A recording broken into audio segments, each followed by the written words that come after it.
Bismillah. Assalamualaikum warahmatullahi wabarakatuh. Innal hamdalillah nahmaduhu wa nasta'inuhu wa nastaghfiruh wa na'udzu billahi min shururi anfusina wa sayyiati a'malina.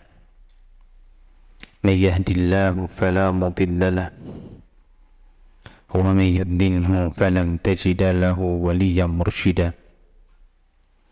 أشهد أن لا إله إلا الله وحده لا شريك له وأشهد أن محمدا عبده ورسوله الذي لا نبي بعد يا أيها الذين آمنوا اتقوا الله حق تقاته ولا تموتن إلا وأنتم مسلمون يا أيها الناس اتقوا ربكم الذي خلقكم من نفس واحدة وخلق منها زوجها وبث منهما رجالا كثيرا ونساء واتقوا الله الذي تساءلون به والأرحام إن الله كان عليكم رقيبا يا أيها الذين آمنوا اتقوا الله وقولوا قولا سديدا يصلح لكم أعمالكم ويغفر لكم ذنوبكم ومن يطع الله ورسوله فقد فاز فوزا عظيما أما بعد. Para ikhwah yang semoga dirahmati Allah Subhanahu wa taala, kita bersyukur atas segala nikmat dan karunia yang Allah Subhanahu wa taala anugerahkan kepada kita semuanya. Salawat serta salam semoga tercurahkan kepada Nabi Muhammad sallallahu alaihi wasallam, kepada keluarganya, para sahabatnya, dan kepada orang-orang yang senantiasa mengikuti mereka hingga hari kiamat nanti.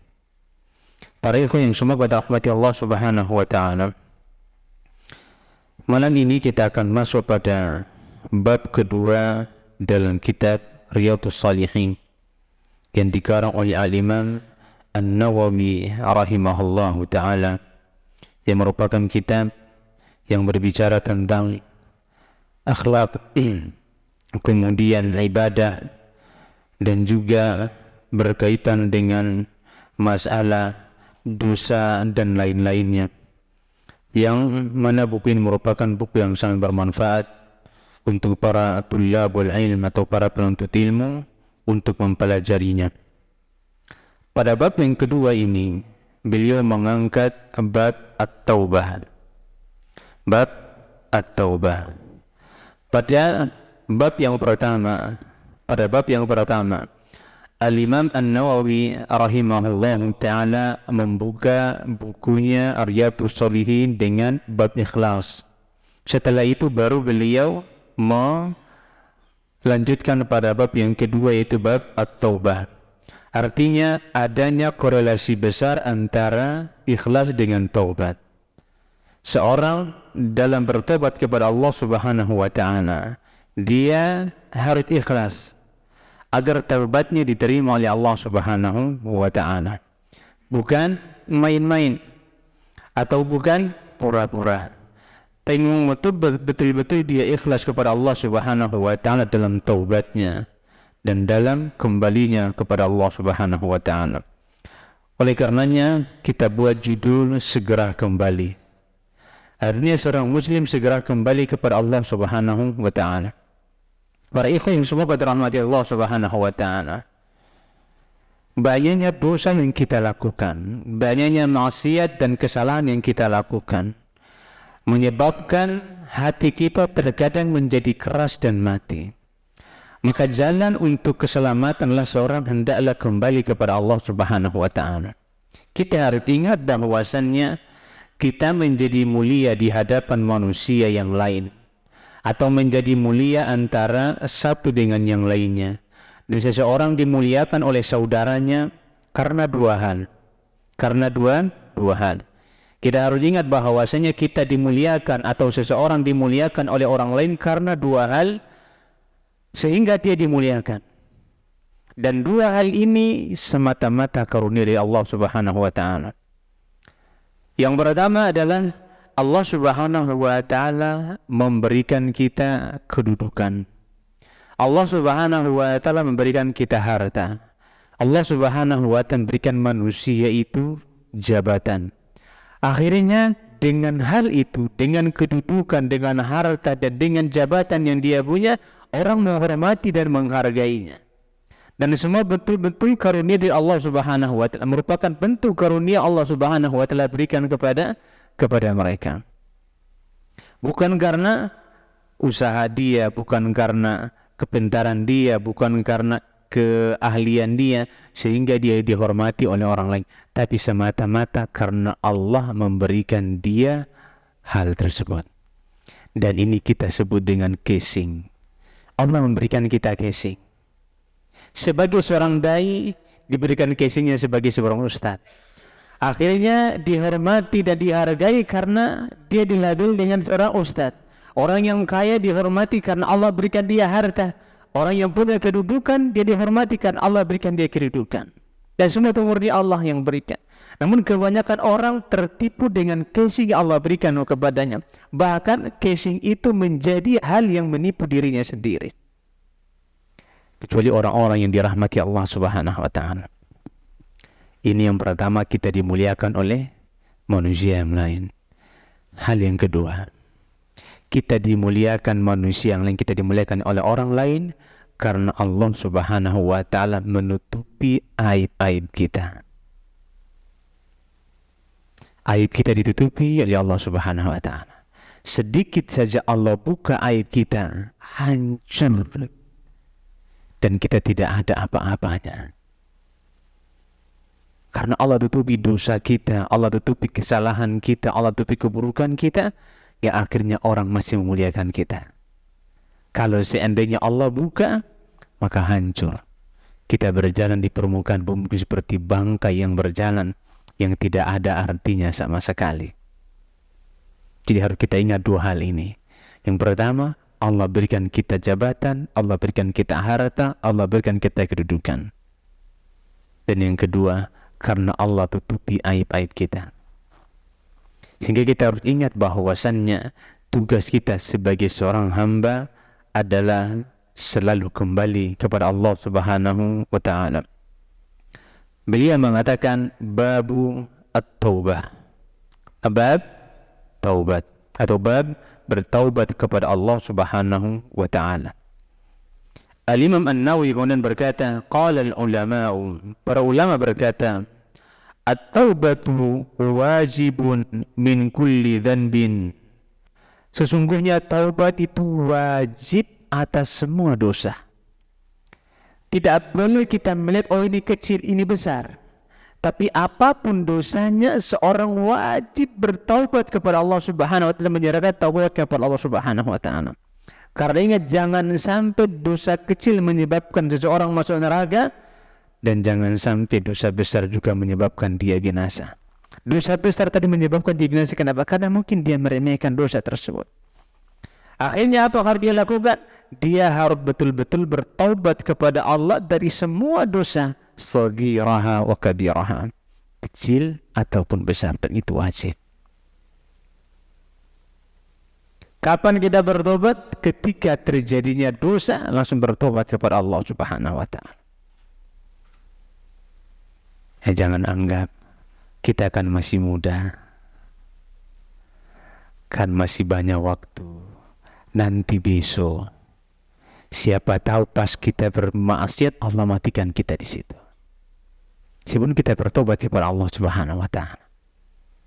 Karena Allah mengatakan dalam Al-Quran, wa ma tadri nafsum madza taksibu ghadan wa ma tadri nafsum bi ayyi ardin tamun. Tiap-tiap jiwa tidak tahu apa yang akan dia lakukan besok, dan tiap-tiap jiwa tidak tahu apa yang akan di bumi mana dia akan dimatikan oleh Allah Subhanahu wa Ta'ala. Maka kapan berbuat dosa, dia harus kembali kepada Allah Subhanahu wa Ta'ala, kecil maupun besar. Jangan sampai dosa itu karena kita tidak bertobat, lama-kelamaan dia menjadi gunung yang membinasakan. Tidaklah gunung itu menjadi gunung, melainkan dari kerikil-kerikil kecil yang bersusun. Akhirnya dia menjadi gunung yang besar. Demikian pula dosa. Kalau sedikit demi sedikit dikerjakan dan dilakukan, maka dosa itu akan menjadi besar. Maka tidak boleh kita meremehkan dosa sekecil apapun. Makanya para ulama, di antaranya Abu Musa al-Asy'ari radhiyallahu taala anhu, dalam sebuah ungkapannya beliau mengatakan, kalian berbuat dosa bermaksiat kepada Allah Subhanahu wa taala, seakan-akan dosa tersebut remeh di mata kalian. Padahal kami di zaman Rasulullah SAW menganggap dosa kecil itu merupakan bagian yang membinasakan. Saking takutnya para sahabat radhiyallahu taala anhum. Sebagian mereka mengatakan zaman sekarang orang menganggap dosa seperti lalat yang hinggap di hidungnya, kemudian dia memukulnya seperti ini. Saking remehnya dosa di mata mereka. Padahal kita tahu Imam Ibnu Qayyim al-Jauziyah rahimahullahu taala mengatakan bahwasannya di antara sebab mengecilnya manusia itu karena dosa. Jadi manusia dulu itu tinggi, kecil sampai ngipel-ngipel kayak kita. Ada yang 150, ada 160, kecil. Dulu Nabi Adam berapa hasta? 60 hasta. Hastanya kita atau hastanya Nabi Adam? Hastanya mungkin hastanya Nabi Adam. Tinggi, mungkin berapa puluh meter tingginya. Tapi mengecil karena dosa. Karena dosa yang mereka lakukan. Sehingga jangan tidak remehkan dosa ini, karena dosa itu akan memberikan pengaruh negatif terhadap kehidupan seorang hamba. Orang mudah lupa itu karena dosa. Orang susah menghafal hadis itu karena dosa. Orang susah melaksanakan sholat malam juga karena dosa yang dia lakukan. Dan kerusakan itu sebab karena dosa. Al-Imam Ibnu Qayyim al-Jauziyah rahimahullah ta'ala dalam kitabnya Al-Jawabul Kafi liman sa'ala 'ani dawa'i syafi' atau yang disingkat dengan ad-da wa dawa, beliau mengatakan syaitan itu diusir dari singgasana langit dan dikutuk dengan kutukan yang sehina-hinanya, serta dijauhkan sejauh-jauhnya para sebelumnya dia dekat karena satu dosa yang dia lakukan. Jadi kita tidak boleh meremehkan. Makanya betul apa dikatakan oleh Imam An-Nawawi rahimahullahu taala, at-taubatu wajibatun min kulli dhanbin. Taubat itu wajib bagi semua dosa, yang kecil ataupun yang besar. Saghiraha wa kabiraha, kecilnya maupun besarnya. Kemudian beliau mengatakan, fa in kanatil ma'siyatu bainal 'abdi wa bainallahi ta'ala. Ini antum harus berikan catatan penting. Fa in kana al-ma'siyatu bainal 'abdi wa bainallahi ta'ala, apabila maksiat yang dia lakukan itu berkaitan dengan hamba dan Tuhannya, itu Allah Subhanahu wa taala. Kaidah dosa kita kepada Allah, maksiat kita kepada Allah, kaidahnya mabniun ala taisir, dibangun di atas kemudahan. Artinya kapan hamba itu meminta ampun, Allah akan ampuni dosanya. Mabniun ala taisir. Sehingga beliau mengatakan fa in kana al-ma'siyatu bainal 'abdi wa bainallah, apabila dosa tersebut berkaitan dengan hamba yang dilakukan berkaitan dengan hak Allah Subhanahu wa taala, maka la yata'allaqu bihaqqin adami, dan tidak berkaitan dengan hak anak Adam, falaha thalathatu syurutin, maka harus terpenuhi 3 syarat. Artinya kita bertaubat yang berkaitan dengan hak Allah hanya membutuhkan tiga syarat. Para ulama kita menambahkan syarat yang keempat. Al-Imam An-Nawawi mengatakan yang pertama, ayyukliya 'anil ma'siyah. Yang pertama adalah hendaklah dia meninggalkan maksiat tersebut. Syarat yang pertama, meninggalkan maksiat. Bukan hanya sekedar mengatakan astagfirullah, tapi maksiatnya berjalan terus. Ini tak boleh. Kita harus meninggalkan. Kalau seandainya kita berada di tempat yang penuh maksiat, maka salah satu cara bertobat dari situ adalah meninggalkan tempat tersebut. Meninggalkan tempat tersebut. Yang pertama, meninggalkan perbuatan maksiat. Yang kedua, ayyang dama ala fi'liha, menyesali atas perbuatannya. Ya Allah, aku telah bermaksiat. Mau betul-betul menyesal dengan penyesalan yang sangat. Bukan penyesalan yang tiada-ada. Betul-betul takut akan Allah Subhanahu wa ta'ala menyiksa. Ingat, kita tidak pernah tahu di bumi mana kita akan mati. Rasulullah mengatakan, man mata ala syai'in bu'itha alaihi atau bu'itha fihim. Barang siapa yang mati dalam keadaan melakukan sesuatu, maka Allah akan bangkitkan dia dalam melakukan sesuatu tersebut. Orang yang meninggal dalam keadaan nonton bola,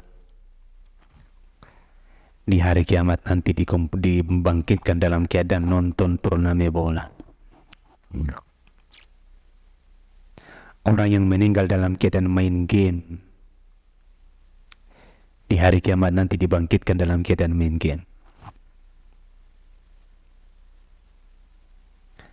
Ya, maka hati-hati. Jangan sampai pas baru buka game, baru main 1-2 menit, mati. Di hari kiamat nanti dibangunkan. Jadi saling tanda itu. Oh, ini mati dalam keadaan main game. Orang yang meninggal karena melaksanakan haji atau umrah, dia dibangkitkan Allah Subhanahu wa ta'ala dalam keadaan talbiyah. Dalam sebuah hadis Rasulullah mengatakan, man ta'awwada ala syai'in mata alaih. Atau kama qala, barang siapa yang terbiasa melakukan sesuatu, maka dia akan dimatikan Allah dalam keadaan melakukan sesuatu tersebut. Artinya hadis-hadis seperti ini yang menjadi pengawas bagi kita setiap harinya. Apa yang mau kita lakukan, kita harus timbang. Jangan-jangan ketika saya melakukan ini, saya meninggal dalam keadaan seperti ini. Ketika kita mau buka YouTube atau nonton bola, jangan-jangan kalau saya seperti ini, tiba-tiba saya dimatikan dalam Allah Subhanahu seperti ini. Ya, akhirnya orang akan binasa disebabkan karena perbuatannya. Disebabkan karena perbuatannya. Imam Ibnu Qayyim al-Jauziyah rahimahullah berusaha membahas dalam kitab beliau Al-Wabilus Sayyib bin Kalami Thayyib. Ada bahasa beliau yang bagus. Beliau mengatakan, hidup itu dilihat pada akhirnya.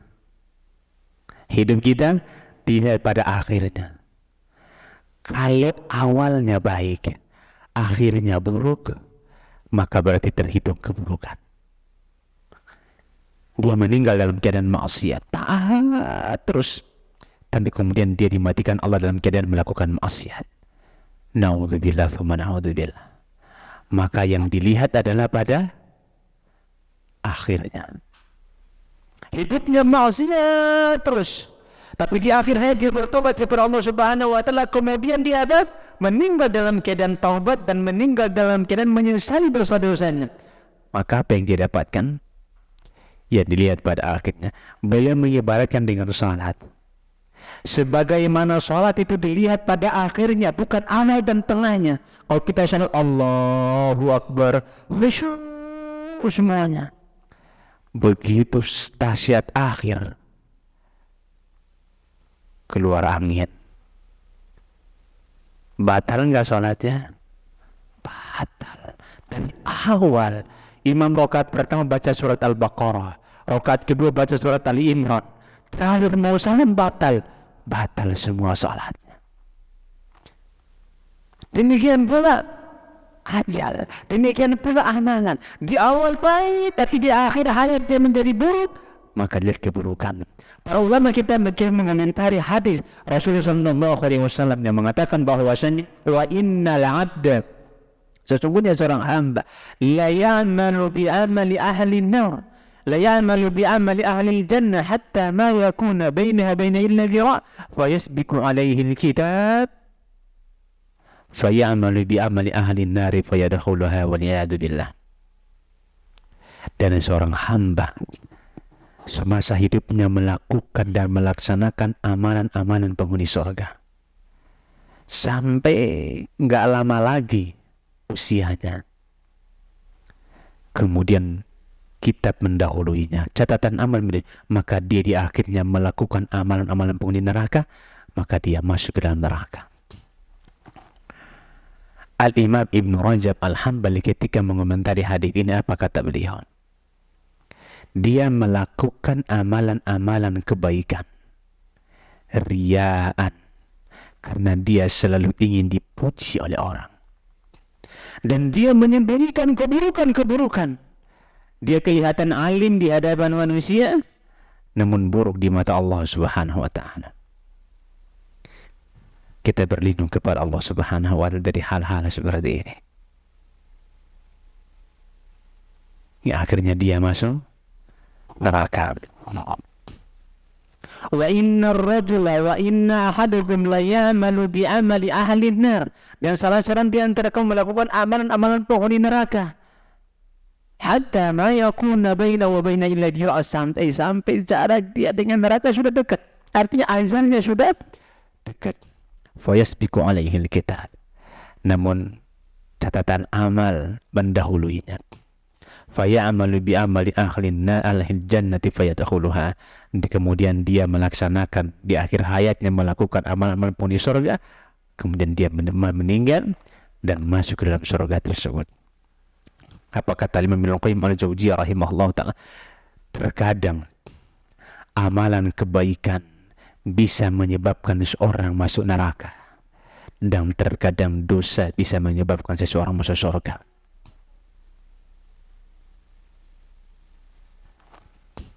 Kok bisa?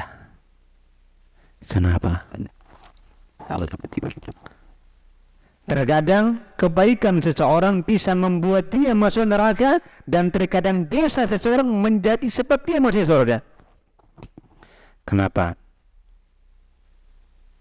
Apa kata Imam Ibnu Qayyim al-Jauziyah rahimahullah ta'ala? Karena yang melakukan kebaikan ketika dia sudah melakukan kebaikan, ia tamanna 'ala Allahil amani, berangan-angan kepada Allah dengan banyak angan-angan. Fa'altu kadza wa kadza, ya Allah aku telah melakukan ini dan itu, dan dia bangga terhadap amalannya, akhirnya menyebabkan amalannya hancur. Sementara pelaku maksiat, ketika dia bermaksiat dan telah melakukan maksiat, hatinya hancur berkeping-keping dan dia menyesali terhadap dosa-dosanya. Kemudian kesalahan tersebut menyebabkan dia masuk surga karena dia takut kepada Allah Subhanahu wa ta'ala. Sementara yang satu berbangga-bangga dengan ibadah yang dia lakukan. Maka seberapapun banyaknya amalan yang kita kerjakan, jangan pernah hal tersebut menjadikan kita ujub dan bangga. Karena Rasulullah mengatakan kalian tidak masuk surga karena sebab amalan kalian, tapi kita masuk surga karena sebab rahmat Allah Subhanahu wa ta'ala kepada kita. Amalan hanya sebagai bentuk penopang, sebagai bentuk usaha. Karena kalau kita bandingkan surga dengan amalan yang kita lakukan, itu tidak ada bandingnya. Tidak ada bandingnya. Maka taubat membutuhkan 3 syarat yang disampaikan oleh Al-Imam An-Nawawi rahimahullah ta'ala. Yang kedua, ayyandama ala fi'liha, menyesali atas perbuatan.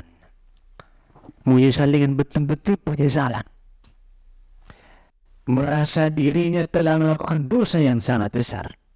Ini syaratnya. Dia harus menyesali. Bukan merasa aman. Bukan merasa biasa-biasa saja. Tapi dia merasa ini merupakan kesalahan besar yang telah dia lakukan. Dan yang ketiga, ayyazima alla ya'uda ilaiha abada, dan dia bertekad kuat tidak mengulangi perbuatan yang sama kembali. Mau berazam yang kuat agar tidak kembali kepada dosa tersebut. Jadi harus ada 3 syarat. Syarat yang pertama adalah apa? Meninggalkan. Yang kedua, menyesali. Dan yang ketiga, bertekad kuat untuk tidak melakukan dosa tersebut.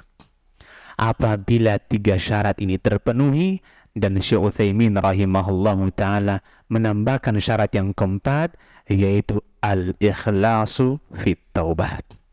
Ikhlas dalam bertaubat kepada Allah Subhanahu wa ta'ala. Lalu kenapa kita harus taubat? Ingat, kita sangat butuh dengan taubat tersebut. kita sangat butuh dengan taubat. Dosa yang kita lakukan tidak akan sama sekali memberikan efek buruk kepada Allah Subhanahu wa taala. Sebagaimana amalan kebaikan yang kita lakukan tidak menambah kebaikan pada kerajaan Allah Subhanahu wa taala. Dosa yang kita lakukan kita yang tanggung sendiri, amalan kebaikan yang kita lakukan kita yang panen sendiri, dan tidak ada yang mendapatkan kecuali diri kita. Dan Allah tidak mendapatkan manfaat dari apa yang kita kerjakan, serta Allah tidak mendapatkan madarat atau bahaya dari apa perbuatan yang kita kerjakan. Rasulullah SAW bersabda, Allah Subhanahu wa taala berfirman dalam hadis kursi, ya bena Adam, wahai anak Adam, law anna awwalakum wa akhirakum wa jinnakum wa insakum kanu ala atqa qarbi rajulin wahidin minkum ma zada dhalika fi mulki syai'an. Wahai anak Adam, kalau seandainya orang yang pertama dari kalian dan yang paling akhir dari kalian, dari kalangan jin dan manusia, semua mereka menjadi orang yang paling bertakwa seperti ketakwaan seseorang. Semuanya bertakwa sebagaimana takwanya Nabi kita Muhammad SAW merupakan manusia yang paling bertakwa. Apa kata Allah? Ma zada dzalika fi mulki syai'an. Hal tersebut tidak menambah pada kekuasaanku. Jadi ternyata tidak ada manfaatnya bagi Allah. Artinya Allah tidak butuh kepada hambanya, namun hambalah yang butuh kepada Allah Subhanahu wa ta'ala. Hambalah yang butuh kepada Allah Subhanahu wa ta'ala. Kemudian sebaliknya Allah mengatakan dalam firman-Nya hadis kursi, wa ya ibna Adam law anna awwalakum wa akhirakum wa jinnakum wa insakum kanu ala abjari qalbi rajulin wahidin ma naqasa dzalika fi mulki syai'an. Wahai anak Adam, andaikan orang yang paling pertama di antara kamu dan orang yang paling akhir di antara kamu, yang pertama sampai terakhir dari kalangan jin dan manusia, barakallahu fiik, dari kalangan jin dan manusia semuanya menjadi orang yang bertakwa sebagaimana ketakwaan satu orang, menjadi orang yang paling berdosa sebagaimana dosanya satu orang. Hatinya paling bermaksiat. Siapa kira-kira? Fir'aun. Semuanya hatinya seperti Fir'aun, sifatnya seperti Fir'aun. Apa kata Allah Subhanahu wa ta'ala? Hal tersebut tidak akan mengurangi kekuasaanku. Jadi kita yang butuh terhadap taubat tersebut, bukan Allah yang butuh dengan taubat kita. Karena Allah Subhanahu wa ta'ala tidak butuh kepada manusia. Allah tidak butuh kepada makhluk-makhluknya. Ini apabila berkaitan dengan hak Allah. Antum harus ingat bahwasanya dosa yang berkaitan dengan Allah itu mabniun ala taisir, dibangun di atas kemudahan. Sangat mudah. Kapan hamba itu bertobat, Allah akan ampuni dosanya. Kapan dia bermaksiat kemudian dia kembali, Allah selalu akan membuka pintu taubat untuknya, dan Allah tidak akan menutup pintu taubat untuk hamba. Namun ingat, ada satu dosa yang kalau dilakukan dosa tersebut, ini pertanda Allah Subhanahu wa ta'ala ingin menjauhkan hamba tersebut darinya. Hati-hati. Al-Imam Ibnu Qayyim al-Jauziyah rahimahullah ta'ala menyebutkan 3 macam, ini kita agak lari dari tema. Al-Imam Ibnu Qayyim al-Jauziyah rahimahullah ta'ala menyebutkan ada 3 macam bentuk kasmara. Apa itu kasmara? Ya. Bentuk kasmara. Apa itu? Mabuk apa? Mabuk cinta. Ya, ada 3 bentuk. Karena memang kita hidup di zaman yang memang banyak orang yang mabuk cinta. Jadi memang kita harus angkat sedikit biar paham.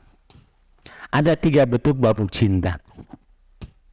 Cinta yang pertama, cinta kepada lawan jenis. Yang pertama adalah cinta kepada istri dan anak-anak kita tercinta yang terpuji. Bahkan dia merupakan bagian dari ibadah. Cinta yang kedua, cinta yang menyebabkan seseorang dijauhkan dari Allah Subhanahu wa ta'ala. Apa kata Ibnu Qayyim? Apabila seseorang ditimpa dengan cinta ini, maka sejatinya Allah telah menjauhkan hamba tersebut darinya. Yaitu apa? Dosa mencintai lawan jenis. Marad. Mencintai lawan jenis. Hati-hati.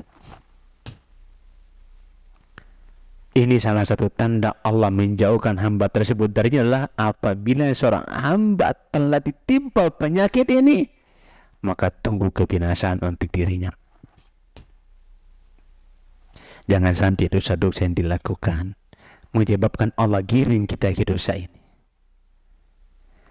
Allah mengutuk kaumnya Nabi Lut dengan kutukan yang tiada duanya ketika penyakit ini mereka lakukan. Maka satu-satu hal yang harus dihindari adalah, yang harus dijaga, apapun dosa yang dikerjakan harus segera kembali kepada Allah Subhanahu wa ta'ala. Harus segera taubat kepada Allah Subhanahu wa ta'ala. Ini apabila berkaitan hak Allah Subhanahu wa ta'ala, maka terpenuhi 3, harus terpenuhi 3 syarat. Apa kata Imam An-Nawawi rahimahullahu ta'ala? Fa in faqada ahadu thalathatin lam tasihhu taubatah atau taubatuh. Apabila salah satu dari 3 syarat ini tidak terpenuhi, maka taubatnya tidak sah. Jadi 3-tiganya harus ada. Betul-betul menyesali dosa tersebut dan bertekad kuat untuk meninggalkan dosa itu dan tidak mengulangi kembali. Ini syarat yang harus dilakukan. Karena ada orang yang taubat hanya sekedar lisannya, astagfirullah, astagfirullah, tapi hatinya tidak mengingkari maksiat tersebut. Ini sama dengan main-main, maka dosanya tidak diampuni dan taubatnya tidak diterima. Karena tidak ada penyesalan. Apalagi kalau lisannya mengucapkan astagfirullah, tapi hatinya berniat untuk mengulangi kembali, maka taubatnya tidak diterima oleh Allah Subhanahu wa ta'ala. Akan kita bahas pada hadis-hadis berikutnya insyaallah ta'ala. Kemudian beliau mengatakan, wa in kanatil ma'siyatu, masyaallah, wa in kanatil ma'siyatu tata'allaku bi adamin fa syurutuha arba'atun. Ini bukan jualan kan? Ada banyak ini. Masya Allah. Lalu apabila dosa tersebut berkaitan dengan anak Adam, dengan manusia, maka harus terpenuhi 4 syarat. 3 syarat di atas kata beliau, hadhihi thalathatu wa ayyatabarra'a min haqqi sahibiha fa in kanat malan aw nahwihi raddahu ilaihi wa in kanat hadda qadfin wa nabi makanahu minhu aw talaba afuhu atau afwahu. Apabila berkaitan dengan harta, maka hendaklah dia kembalikan atau dia minta agar dihalalkan. Namun apabila berkaitan dengan kehormatan, berkaitan dengan kehormatan seperti ghibah, namimah, menuduh tanpa bukti dan lain-lain, mengadu domba, maka hendaklah dia meminta maaf atau meminta agar dihalalkan. Kalau tidak, dosanya Allah tidak ampuni sampai orang tersebut memaafkan kesalahannya. Namun para ulama kita mengatakan apabila berkaitan dengan ghibah, menggibah saudaranya, ada yang mengatakan di antara mereka yang mengatakan bahwasannya dia harus minta maaf. Dia harus kasih tahu dan minta dihalalkan bahwa wahai fulan, aku telah menggibah kamu. Wahai fulan, aku telah menceritakan kamu begini dan begitu. Aku meminta maaf dan aku mohon ampun kepada Allah Subhanahu wa taala. Ada para ulama lain mengatakan bahwasanya dia tidak perlu minta maaf. Tapi perlu baginya apabila harus dilihat kondisinya. Apabila ghibah yang dia ucapkan itu sampai pada saudaranya dan saudaranya telah tahu, maka dia harus minta maaf dan minta agar dihalalkan. Namun ghibah yang dia ucapkan terhadap saudaranya belum tahu dan belum sampai kepada saudaranya, maka hendaklah tugasnya adalah memohon ampun untuk saudaranya dan mohon ampun untuk dirinya agar Allah mengampuni dosa-dosanya.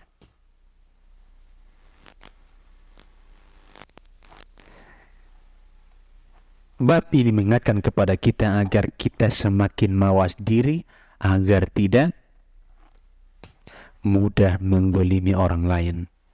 Kalau ada hak orang, segera kita kembalikan.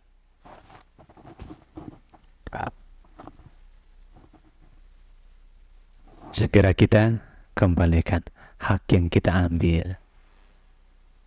Mungkin dulu belum ngaji, Ustaz. Dulu itu kalau makan di warung rame-rame, ambil 10 bayar 8. Ambilnya 10, bayarnya berapa? 8. Bahkan ada yang gak bayar sama sekali. Ambilnya 10, bayar. Nanti kawan aku yang bayar. Nanti gak bayar ini. Hati-hati. Ini dosanya akan diminta di hadapan Allah Subhanahu wa ta'ala. Kalau berkaitan dengan harta, harus dikembalikan atau meminta agar dihalalkan harta yang telah kita ambil. Kalau berkaitan dengan ghibah, namimah dan lain-lain, minta maaf atau meminta agar dihalalkan dan harus diucapkan. Apabila saudaranya telah mendengar bahwa dia telah membicarakannya. Ini ngeri-ngeri sedap ini. Kalau tidak, nanti di hadapan Allah kita menjadi orang yang bangkrut. Orang yang bangkrut. Kemudian beliau mengatakan, wa in kanat ghibatun istahallahu minha wa yajibu ayyatuba min jami'id dunub. Apabila itu ghibah, maka hendaklah dia meminta untuk dihalalkan. Wa yajibu ayyatuba min jami'id dunub, dan wajib baginya untuk bertaubat dari semua dosa. Jadi dosa yang kita lakukan, kecil ataupun besar, wajib kita lakukan. Wajib kita bertobat, bukan wajib dilakukan. Wajib untuk kita segera kembali kepada Allah Subhanahu wa ta'ala. Karena telah kita bahas bahwasannya apapun dosa yang kita lakukan, kita yang menanggung dosa itu sendiri. Kita yang menanggung dosa itu sendiri. Bukan orang lain yang menanggungnya. Kita sendiri. Kalau kita enggak salat, siapa yang tanggung dosanya? Kita yang tanggung dosanya. Kalau kita enggak puasa, kalau seorang berzina, seorang makan riba, yang menanggung dosa seperti dia sendiri, bukan orang lain. Dan dia yang dimintai pertanggungjawaban oleh Allah Subhanahu wa ta'ala. Maka hendaklah ini menjadi sesuatu yang menjadikan kita berhati-hati. Kemudian beliau mengatakan, Allah Subhanahu wa ta'ala berfirman, apa beliau mengatakan, fa in taba min ba'diha sahhat taubatuhu. Apabila dia bertobat dari sebagian dosa dan dosa yang lain dia tidak meninggalkan, maka taubatnya sah dari dosa yang dia tinggalkan. Inda ahlil haqqi, berdasarkan pendapat ahli ilmu, min dzalika dan wa baqiya alaihi al-baqi, dan sisanya masih ada sisa baginya. Contoh, dia berzina atau makan riba, kemudian dia bertobat dari zina dan riba, sementara dosa yang lain masih dia lakukan. Mencuri dia lakukan, atau mencuri dia masih lakukan, atau main judi dia lakukan, tapi dia sudah tobat dari zina dan makan riba, maka dosa zina dan riba ini Allah ampuni, dan sah taubatnya apabila memenuhi 3 syarat di atas, sementara yang masih ada tetap ada, yang ini diampuni. Ini berdasarkan pendapat para ulama. Wa baqi alaihi al-baqi wa qad tadhaharat dalailul kitabi wa sunnah wa ijma'il ummati ala wujubi taubat, dan sungguh telah banyak dalil-dalil dari Al-Quran dan Sunnah dan ijma' yang menunjukkan wajibnya taubat kepada Allah Subhanahu wa ta'ala. Beliau menyebutkan hadis-hadis yang banyak yang akan insyaallah kita bacakan satu persatu insyaallah ta'ala. Qala ta'ala wa tubu ilallahi jami'an ayyuhal mu'minun la'allakum tuflihun, dan bertaubatlah kepada Allah semuanya, semua kalian wahai orang-orang yang beriman, semoga kalian beruntung. Semoga kalian beruntung. Jadi taubat yang kita lakukan itu mendatangkan keberuntungan bagi kita, dunia kita dan akhirat kita. Sebagaimana dosa yang kita lakukan akan membuat kita binasa, dunia kita dan akhirat kita. Apa yang menyebabkan kerusakan terjadi di permukaan bumi? Itu karena dosa. Maka Nabi Nuh alaihi salam, apa kata Allah Subhanahu wa ta'ala? Wa anistaghfiru rabbakum thumma tubu ilaih. Dan beristighfarlah, mohon ampunlah kalian kepada Allah Subhanahu wa ta'ala, kemudian bertaubatlah kepadanya. Dalam ayat ini dijadikan oleh Hasan Al-Basri radhiyallahu ta'ala anhum ketika beberapa orang bertanya kepadanya. Ada 3 orang datang kepada Hasan Al-Basri bertanya, 4 orang. Yang satu datang bertanya mengatakan, wahai Hasan, ana ulangi. Ada 4 orang datang kepada Hasan Al-Basri bertanya kepada Hasan Al-Basri tentang masalah yang sedang mereka hadapi. Yang pertama mengatakan kepada Hasan, ya Hasan, sesungguhnya kebunku mengalami kekeringan, maka berdoalah kepada Allah agar Allah menurunkan hujan.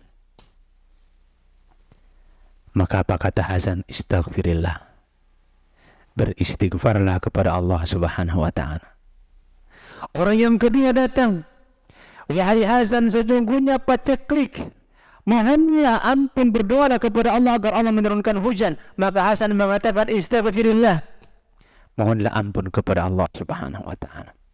Orang yang ketiga datang mengatakan, wahai Hasan, sesungguhnya istriku mandul dan belum memiliki anak, memiliki keturunan.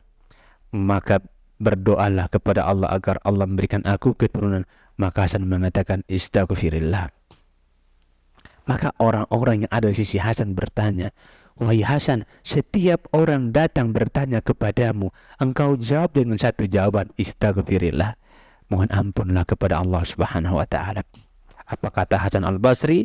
Ma qultu min indi, ini aku tidak mengatakan dari sisiku. Awalam tasma qala Allah ta'ala fi qaumi Nuh, apakah kalian tidak pernah mendengar firman Allah Subhanahu wa ta'ala terhadap kaumnya Nuh? Satu dalil yang ini kemudian mengatakan faqultu astaghfiru rabbakum innahu kana ghaffara. Aku katakan kepada mereka, ya Allah, beristighfarlah kalian kepada Tuhan kalian, sesungguhnya Allah Subhanahu wa ta'ala Maha Pengampun. Maka apa Allah berikan kepada mereka jika mereka mohon ampun?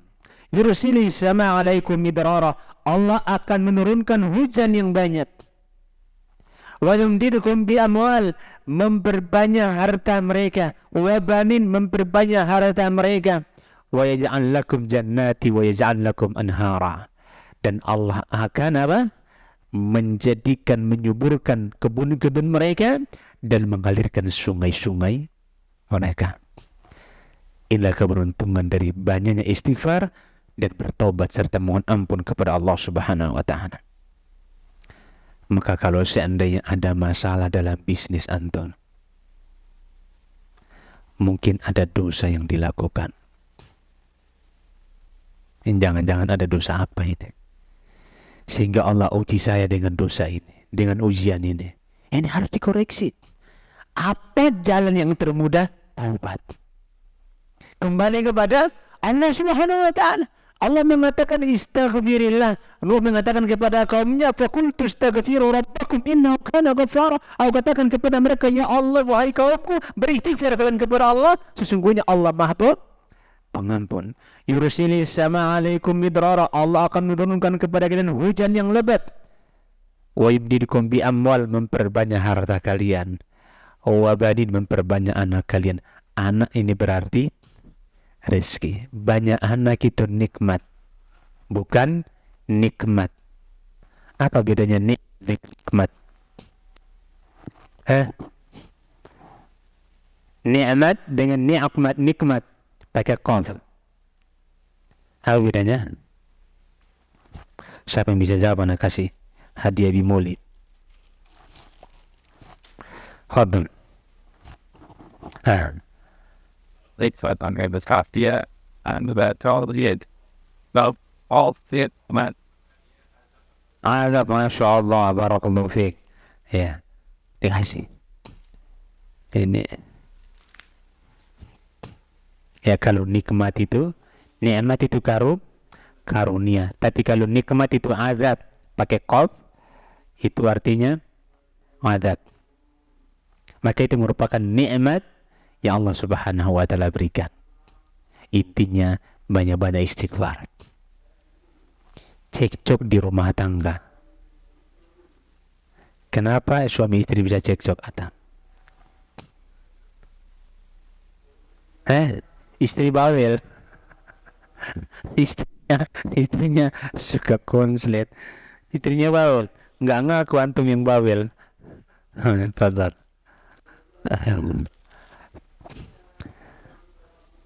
Karena dosa. Maka bagaimana agar Allah melanggengkan hubungan?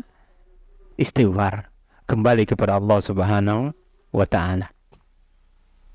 Itu salah satu cara jitu. Mungkin sekian yang bisa kami sampaikan, mudah-mudahan bermanfaat untuk kita semuanya. Bagi yang mau bertanya, kami persilahkan. Tafadhal. Iya.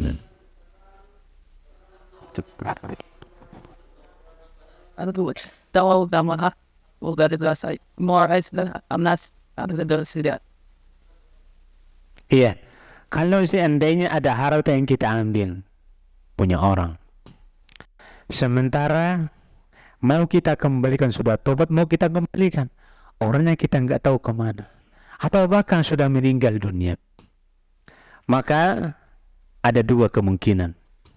Ada dua hal yang harus kita lakukan. Yang pertama adalah kalau seandainya dia tidak ada atau pindah rumah atau kemana dan kita telah mencari kabar dan tidak ada, maka yang kita lakukan adalah sedekahkan untuk dia. Harta tersebut disedekahkan untuknya. Tadi nanti satu saat nanti dia kembali, antum pulangkan lagi. Jangan sedekahkan tadi kemana? Minta dihalalkan. Kalau dia minta balik, antum balik dan sedekah tadi menjadi sedekah antum. Yang kedua, dia sudah meninggal dunia. Maka apabila ada ahli warisnya, berikan kepada ahli warisnya. Kalau tidak ada, maka sedekahkan atas namanya.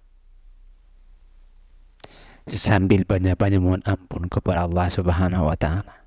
Semoga Allah mengampuni dosa-dosa kita karena telah mengambil harta orang tanpa hak. Inilah bagaimana Islam itu memelihara harta, memelihara hak sesama muslim, agar kita tidak mudah menzalimi saudara, agar kita tidak mudah mengambil harta orang lain, karena hal tersebut akan dimintai pertanggungjawabkan sampai hari kiamat nanti. Allah Ta'ala alam bisawab. Ya, fadhal.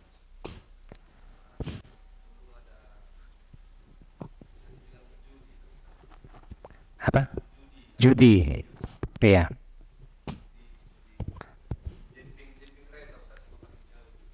Iya. Jadi ada dulu ada dengan kawan Ustaz, kan orang kafir Ustaz.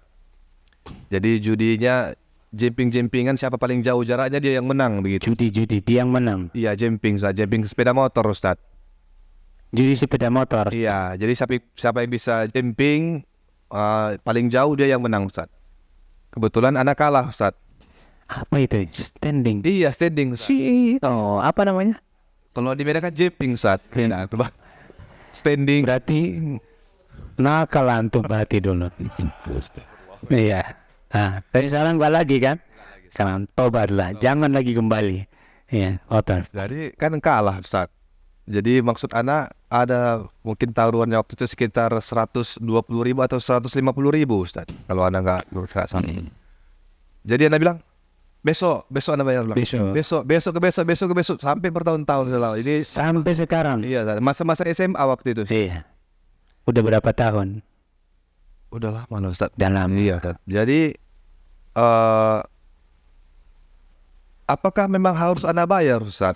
Satu karena hutang judi dan satu lagi ya memang sama kafir, walaupun dengan orang kafir selama itu hutang tetap harus dibayar kan begitu Ustaz.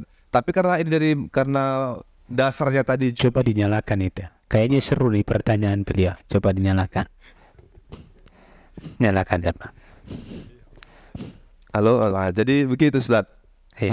Apakah harus Anda lunaskan atau tidak Ustaz? Karena kan dia hutang judi. Dan satu lagi dengan orang kafir kan gitu. Tapi kalau yang setahu Anda Ustaz, walaupun dengan orang kafir selama itu hutang maka harus tetap dibayar begitu Ustaz. Yang menjadi dasar Anda untuk mungkin nggak membayarnya karena hutang judi begitu Ustaz. Nah itu bagaimana? Iya, Masya Allah. Ustaz, barakallahu fiik Ustaz. Iya. Tidak wajib dibayar. Tidak wajib dibayar. Dan tidak boleh dibayar. Karena itu judi, haram. Sama kayak antum punya utang narkoba sama kawan antum. Main-main lah narkoba. Antum utang dia narkoba 350.000. Antum kabur menghilang. 10 tahun kemudian dapat hidayah. Apakah utang tadi wajib dibayar? Tidak wajib. Karena itu sesuatu yang haram.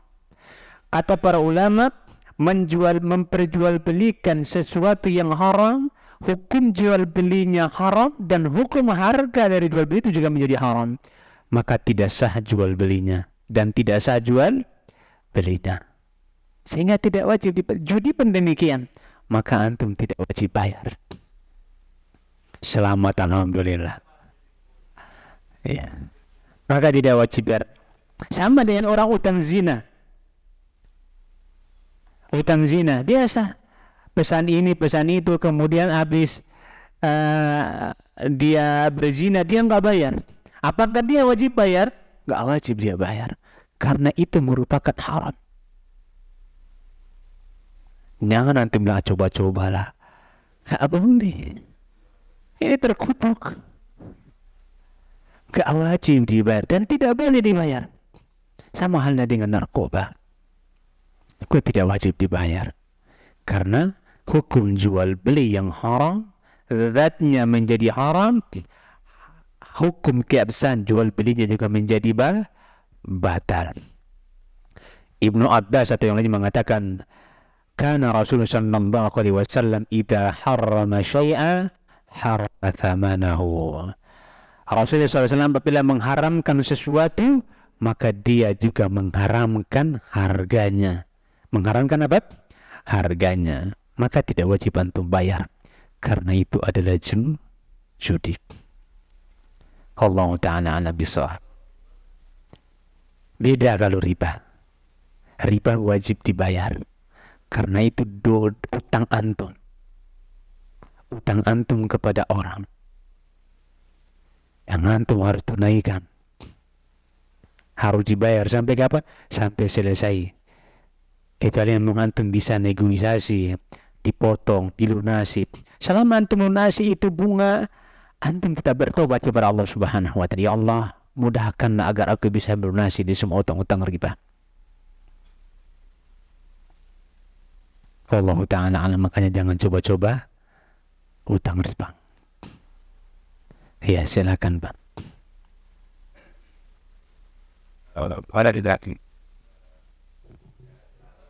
Pak.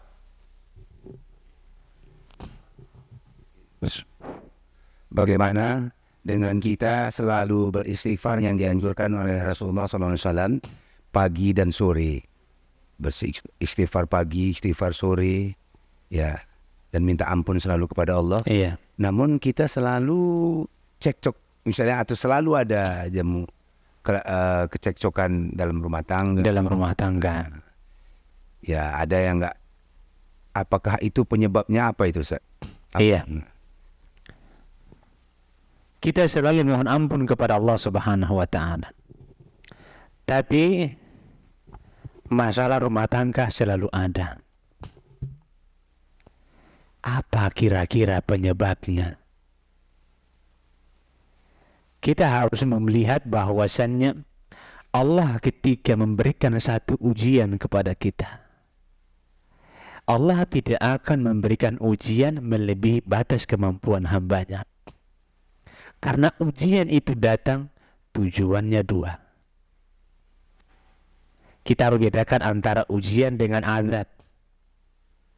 Jadi kalau seorang hamba telah berusaha semaksimal mungkin untuk bertakwa kepada Allah, tapi ada saja masalah yang dia dilakukan dalam rumah tangga. Yang namanya masalah dalam rumah tangga itu hal yang wajar. Satu hal yang wajar. Tapi selalu ada masalah dalam rumah tangganya. Maka ini adalah ujian. Dan tujuan dengan ujian itu ada dua.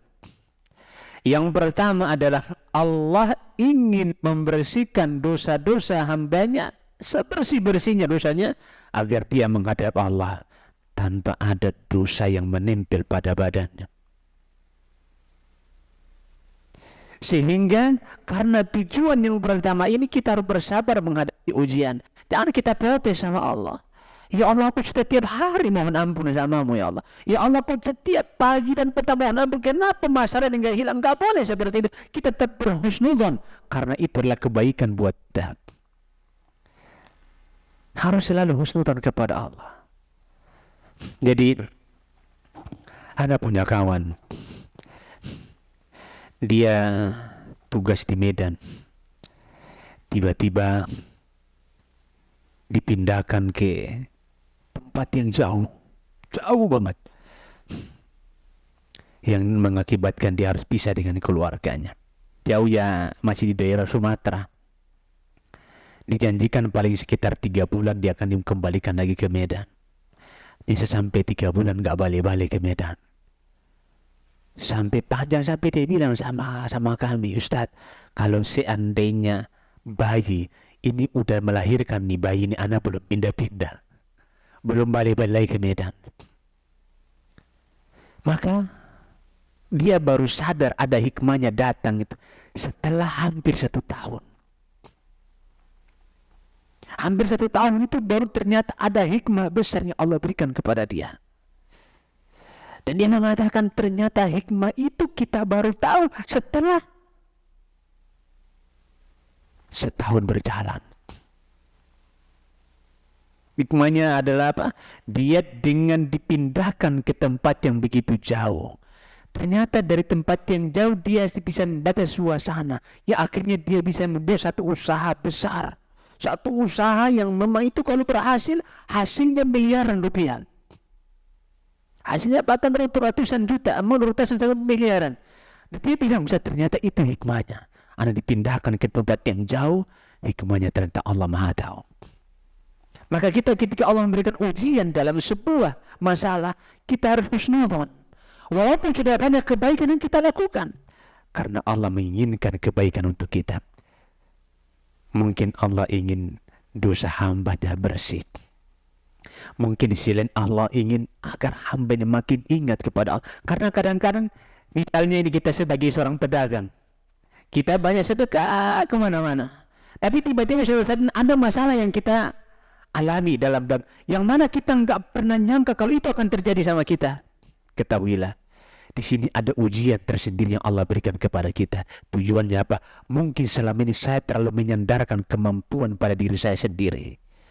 Akhirnya Allah ambil agar kamu bersandar sama saya, sama Allah, bukan kepada kamu sendiri. Ini kamu ambil semuanya, ini kamu dapatkan, ini dari aku, dari hambaku. Aku uji saat ini, kamu tidak berdaya.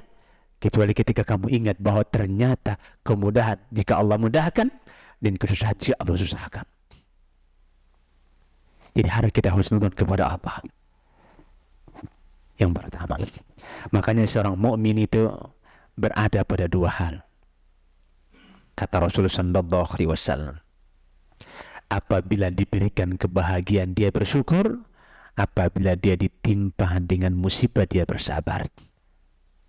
Dan dia tetap bahagia. Mungkin ada yang bertanya, Ustadz, bagaimana mungkin seorang bisa bahagia sementara dia dapat ujian? Dan mungkin tidak bisa dinalar oleh banyak orang yang bisa merasakan orang mukmin. Bagaimana mungkin saya ini bisa berbahagia sementara dia diuji dalam penjara? Bertahun-tahun masa penjara, bahkan meninggal dalam penjara. Tadi apa kata beliau? Ma yaf'alu a'da'i bi, apa yang dilakukan musuh-musuh kepadaku? Anna jannati fi sadri, surga itu ada di dadaku. Dan aku beristirahat dimanapun aku berada. Dia bisa istirahat, dia bisa bahagia sementara adanya ujian. Karena beriman. Ingat, bahagia itu bukan karena kita banyak harta dan jamaah, para ikhwan. Bukan karena kedudukan kita tinggi, bukan karena kita dipandang-pandang orang kalau kita datang ditebarkan karpet merah. Dan itu bukan bahagia namanya. Tidak ada garis bahagia dia dari harta, banyaknya tingginya jabatan, atau tingginya gelar, tidak ada. Tapi bahagia bisa kita dapatkan dari dua hal. Yang pertama, amal soleh, dan yang kedua, keimanan kepada Allah Subhanahu wa taala. Allah mengatakan, "Man 'amila salihan min dzakarin aw untha wa huwa mu'min, falanuhyiyannahu hayatan thayyibah." Barang siapa yang beramal saleh dari kalangan laki-laki dan perempuan, kemudian dia beriman, maka baginya penghidupan yang baik. Falanuhyiyannahu hayatan thayyibah, kami akan memberikan baginya hidup yang baik. Allahu Akbar. Jadi berbahagia di atas ujian, sehingga kita secara husnudzon kepada Allah Subhanahu wa taala. Yang kedua, tujuan yang kedua adalah Allah ingin meninggikan derajat hambanya di atas hamba-hambanya yang lain. Allah angkat terus, diuji untuk meninggikan derajat seorang hamba di hadapan hamba-hamba yang lain. Maka dengan dua hal ini kita tidak boleh bersuudzon kepada Allah, berburuk sangka kepada Allah, namun kita tetap bersyukur atas ujian yang Allah berikan. Rabbana la tu'akhidna in nasina aw akhtana. Ya Allah, jangan engkau siksa kami kalau kami lupa atau kami lalai. La yukallifullahu nafsan illa wus'aha. Allah tidak membebani seseorang melebihi batas kemampuan. Maka ada dua hal yang harus kita ingat agar ujian itu menjadi nikmat untuk kita. Sakit itu menjadi nikmat kalau kita syukuri dan sabar. Sakit akan menjadi ujian kalau kita berkeluh kesah dan tidak sabar. Wallahu ta'ala ala bisawab. Yang di belakang mau nanya tadi silakan. Sampai jam berapa Akhi Bayu? Bismillah, izin bertanya Ustaz. Ada dua pertanyaan Ustaz. Pertama, bagaimana mengamalkan yang tadi surah Nusat, fakultus taghfiru rabbakum innahu kana ghafara, supaya kita tidak hanya istighfar, namun yang dituntut Allah dalam hal ini apa Ustaz? Istighfarnya dalam keadaan apakah ada Yang pertama apa tadi? Bagaimana Ustaz kita mengamalkan ayat surah Nuh tadi, fakultus taghfiru rabbakum innahu kana ghafara? Apakah cukup hanya istighfar di lisan atau memenuhi semua syarat-syarat yang tadi untuk taubat tadi Ustaz? Yang kedua Ustaz, jika kita punya anak kecil Ustaz gitu, dan ini masih di bawah 5 tahun, namun kalau kita ke masjid ingin ikut, namun kalau di masjid itu sudah kita ingatkan dari rumah, ternyata main-main Ustaz, atau mengganggu jamaah lain. Kalau kita tinggal di rumah dia nangis Ustaz. Bagaimana sebaiknya gitu Ustaz? Iya. Yang pertama, caranya kita mengamalkan firman Allah Subhanahu wa taala, faqultu astaghfiru rabbakum innahu kana ghaffara. Beristighfar di sini adalah istighfar yang terpenuhi padanya 3 syarat. Apabila berkaitan dengan hak Allah Subhanahu wa taala, dan 4 syarat apabila terpenuhi dengan berkaitan dengan hak manusia. Maka bagaimana caranya kita beristighfar? Adalah ketika seseorang bermaksiat kepada Allah atau tidak bermaksiat kepada Allah, dia senantiasa mulazamatul istighfar. Jadi istighfar ini jangan tunggu maksiat ini baru istighfar. Kapan saja kita beristighfar, Allah akan mudahkan segala urusan kita. Jadi ingat, Rasulullah SAW beristighfar dalam sebuah hadis apa? Dan ketika di satu majelis, kata Anas bin Malik, Ibnu Abbas atau yang lainnya, dan kami menghitung dalam satu majelis istighfar Rasulullah SAW itu hampir 100 kali. Maka kita beristighfar kepada Allah Subhanahu wa taala setiap kali kita ingat istighfar tersebut. Dan seorang harus beristighfar kepada Allah Subhanahu wa taala dimanapun dia berada, kapan dan dimanapun, dalam kondisi apapun, mulazamul istighfar, sehingga Allah memudahkan urusan-urusan kita. Kalau berkaitan dengan dosa, maka istighfar dibarengi dengan tiga hal di atas. Apabila berkaitan dengan hak Allah Subhanahu wa taala, dan terpenuhi 4 syarat apabila berkaitan dengan hak manusia. Dan istighfar ini bukan berarti kita lakukan di saat kita melakukan maksiat, tapi kapan saja kita beristighfar agar Allah mudahkan segala urusan-urusan kita. Allah Ta'ala alam bisa. Yang kedua tadi ulang apa? Antum agak maju aja, kuping kalau udah makin. Jika kita punya anak kecil usia balita Ustaz, Punya anak kecil usia balita, ya kemudian ingin ke masjid gitu kan, namun kalau di masjid kadangkala tidak bisa ditertibkan, kalau ditinggal di rumah nangis gitu. Jadi kurang jelas apa? Itu antum maju aja. Nangis, namun kalau misal diajak ke masjid, si anak tadi itu kadang mengganggu jamaah yang lain. Iya. Oh, dibawa ke masjid. Iya Ustaz. Iya. Ikhwan, terkadang apa hukumnya bawa anak kecil untuk ta'lim? Untuk apa? Untuk ta'lim. Kalau anak-anak seperti ini diam, ini kan diam ini, tidak masalah dibawa. Tapi kalau seandainya anak itu rewel, bahkan ada ibu-ibu yang bawa anaknya ke majelis ilmu, di majelis ilmu dikasih makan. Dikasih apa? Dikasih suap di majelis ilmu. Ini nggak layak untuk dilakukan jamaah. Nggak layak untuk dilakukan. Jangan sampai kita bawa anak kecil ke majelis. Itu anak kecil ini mengganggu majelisnya, yang mengakibatkan tidak konsentrasinya sebuah majelis. Maka ini berdosa. Maka anak-anak itu dibawa ke majelis ilmu apabila orang tuanya mampu menenangkan anak-anak tersebut. Tapi ketika sudah dibawa ke masjid dan anak-anak itu ribut, siapa yang dimarahin? Bapaknya apa anaknya? Dan gak mungkin kita marahin anak-anak itu kalau dia sudah main. Ya biarkan. Tidak mungkin kita marah. Namanya anak-anak sifatnya bermain. Tapi ingat, orang tua harus sadar bahwasannya ketika anak itu masih kecil dan rewel atau mengganggu nanti di majelis ilmu, maka hendaklah jangan dibawa ke majelis. Jangan dibawa ke majelis ilmu, karena ditakutkan mengganggu. Lalu bagaimana dengan ibu-ibu yang pengen ngaji, Ustaz? Ibu-ibu yang pengen ngaji nih, Ustadz Kibar datang pengen ngaji, ya Allah streaming aja, live streaming di rumah. Jangan dibawa, nanti kalau anaknya nangis di majelis ilmu mengganggu yang lain. Ya akhirnya apa?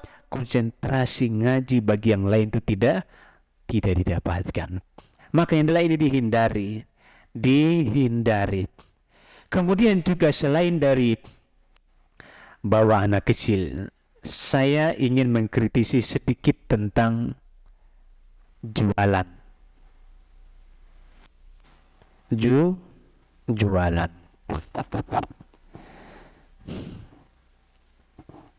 Tidak masalah ketika ta'lim itu antum jualan. Tidak masalah. Yang masalah adalah ketika antum jualan gak ta'lim. Paham? Bisa dipahami gak ya kawan? Antum baru jualan, keluar jualan, berjual. Begitu ta'lim tinggalkan jualan ini ngaji. Dia kan jaga jualan akhirnya gak ngaji. Jangan. Jualan ditinggalkan, ngaji dulu, selesainya baru jualan. Yang kadang-kadang ini menjadi problem besar bagi sebagian ikhwah dan akhwat, yang kalau dia ngaji itu yang tujuannya untuk jualan. Tidak bisa. Kita ngaji ini tujuannya untuk ibadah, bukan untuk jualan. Makanya jangan sampai ya sibuk dengan jualan akhirnya tidak ngaji. Ini tercela. Karena ini banyak yang seperti ini yang kita dapatkan di majelis-majelis ilmu. Nggak boleh orang sibuk jualan, ngaji di dalam, dia nggak masuk. Bahkan juga yang harus kita kritiki juga adalah panitia kajian. Panitia kajian juga jangan terlalu sibuk dengan kameramen, tapi sibuklah ngaji. Udah selesai kamera, antum tidak ngaji. Karena panitia itu yang paling wajib ngaji, yang paling harus mengaji daripada orang yang dia undang ngaji. Ini enggak, panitianya sibuk jamaah. Dia enggak ngaji, jamaah disuruh ngaji, dia enggak ngaji. Enggak ada yang seperti itu. Panitia harus duduk, siapkan kamera ya, kameramen nanti. Siapkan kamera semua ngaji. Catat. Jangan kita sibuk dengan kamera, akhirnya kita enggak ngaji. Alhamdulillah panitia kita nih ngaji semua. Karena memang kamera disiapkan jauh-jauh sebelum Ustadz duduk, telah disiapkan kamera. Jangan sampai. Karena biasa terjadi tablik-tablik akbar biasanya sibuk. Jangan sampai. Sebelum Ustadz ada siapkan kamera semua. Oke, kalau kamera begitu Ustadz ngaji, sounding kelurus, siap udah. Duduk diam. Ngaji panitia. Ini anak ingatkan karena bentar lagi kita mau adakan kajian soalnya. Kapan itu? Bulan 11. Jangan sampai kita sibuk ngurus ini ngurus itu, kita nggak ngasih. Jangan. Sama hal dengan anak kecil tadi. Kita bawa anak kecil yang tujuannya ngaji, akhirnya pun nggak ngaji. Karena apa? Sibuk ngurus anak kecil. Anak bayi rewel, kasih makan anak di majelis ilmu. Jangan. Ya, hendaklah kita mau tidak marah seperti ini. Wallahu ta'ala ala bisawab. Sekian yang bisa kami sampaikan, mudah-mudahan bermanfaat kita semuanya. Insya Allah kita lanjutkan pertemuan akan datang pada hadis-hadis yang disampaikan oleh Al-Imam An-Nawawi rahimahullah ta'ala. Wallahu ta'ala ala bisawab. Subhanakallahumma bihamdika asyhadu an la ilaha illa anta astaghfiruka wa atubu ilaik. Wassalamualaikum warahmatullahi wabarakatuh.